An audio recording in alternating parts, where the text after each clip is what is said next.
Welcome to the Windows Club.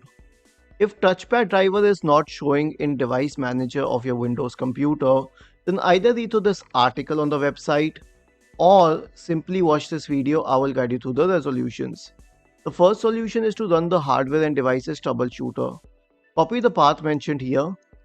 Press the Windows key and the R button together to open the run window. Paste the path here and hit enter. This will invoke the hardware and devices troubleshooter. Click on next to run it. The next solution will be to show hidden devices in the device manager window. Press the Windows key and the R button together. This will open the run window.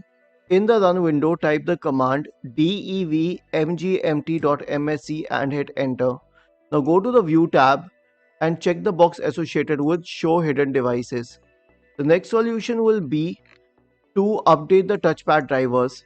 Ideally, I recommend the Intel driver and support assistant, but as far as the touchpad drivers are concerned, please contact your system manufacturer for downloading it.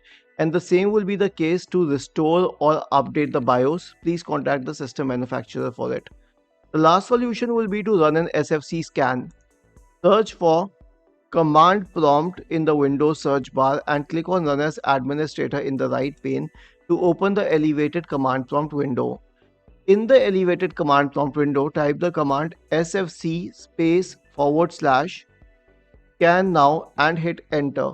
This will invoke the SFC scan. Isn't this easy and interesting? If you have any doubts, please go to the original article on the Windows Club, scroll down to the comment section and write your query. We will surely answer to it. Do not forget to subscribe to the channel.